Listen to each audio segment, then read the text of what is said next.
বাংলাদেশ হচ্ছে নকল ভেজাল প্রবণ একটা দেশ বললে ভুল হয় না। বাংলাদেশে আসলে প্রতিটি সেক্টরে আমরা দেখতে পাচ্ছি এখন নকলের ছড়াছড়ি, ভেজালের ছড়াছড়ি। আমি যদি বলি কীটনাশক থেকে শুরু করে ওষুধ, প্রসাধনী, প্রত্যেকটা সেক্টরে কিন্তু মানে নকলের ছড়াছড়ি। এবং আমরা যদি বলি ভেজালের কথাটা, প্রত্যেকটা সেক্টরে এই ভেজাল পণ্য আমরা পাই। আসলে এটা রোধ করা যাচ্ছে না কেন?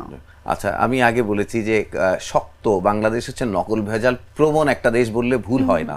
আপনি সহজ দুইটা উদাহরণ যদি বলি, আপনি মধু আর ঘি, এটা কি আসল? আসলে আমরা 18 কোটি মানুষেরই একটা চ্যালেঞ্জ হচ্ছে মধু আর ঘি কোনটা আসল কোনটা নকল। তো এই জায়গাটা থেকে ওই যে আমি বলেছি 8টা কারণ হচ্ছে মানে ওইটা 8টা কারণের জন্যই আসলে নকল ভেজালের প্রকোপটা ব্যাপকভাবে বেশি।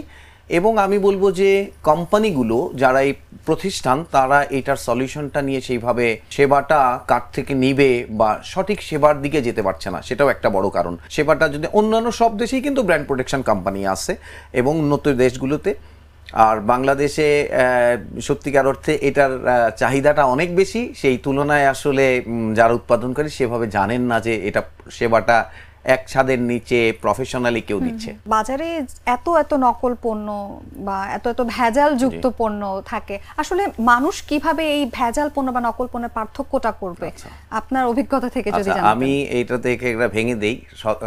আমরা সবসময়ই কথাটাকে একসাথে পাই, নকল এবং ভেজাল। নকল পণ্যটা কি, ভেজাল পণ্যটা কি, এটা সবার আগে জানি, তারপরে আমি হয়তো বলতে পারবো। নকল হচ্ছে আপনার একটা পণ্য খুব নাম করলো, খুব কাছাকাছি নাম, কালার ড্রেস, প্যাকেটের কালার ড্রেস ঠিক রাখবে, ওর লোগোটার কাছাকাছি একটা লোগো ব্যবহার করবে। বাংলাদেশের মানুষের সচেতনতার সীমাবদ্ধতার কারণে দেখা যাবে যে ওই পণ্যটা বাজারে আসছে। এবং নকল ভেজাল সেখানেই বেশি, প্রত্যন্ত অঞ্চলে নকল ভেজাল বেশি, যেখানে মানুষ একটু কম শিক্ষিত, কম সচেতন এবং সহজ সরল।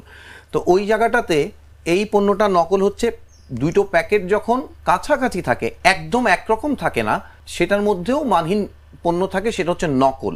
একটা প্রতিষ্ঠিত পণ্যকে আপনি কপি করেছেন, নামটা খুব কাছে করেছেন, না মাস্টার কপি অন্য জিনিস। আপনি কাজটাকে নাম কাছাকাছি করেছেন। মনে করেন আপনার একটা পণ্য, মনে করেন যে কোনো একটা ফ্রুটো, একজন ফ্রুটো প্লাস দিয়ে দিল, এখন দোকানদার ওকে বিক্রি করছে আরে ফ্রুটোর চেয়ে এটা আধুনিক, তো আরো বেশি ক্যালোরি আছে, আরো শক্তি বেশি আছে।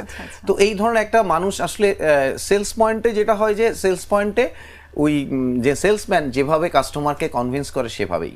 সো এটা হয়ে গেল নকল। ভেজালটা হচ্ছে একই নাম, প্রাণ বানিয়েছে বা ভালো একটা কোম্পানি বানিয়েছে, সেইটার ভেতরে অন্য কিছু মিশিয়ে দিয়েছে, সঠিক জিনিস দেয় নাই, যা দেওয়ার কথা ছিল তা দেয় নাই, যেগুলো প্যাকেটের গায়ে লেখা ছিল।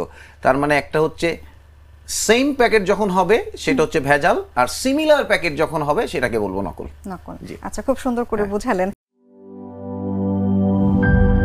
দুধার চকলেটে একাকার হয়ে ওঠা প্রাণ লেয়ার, সম্পর্কের মিষ্টি ম্যাজিক।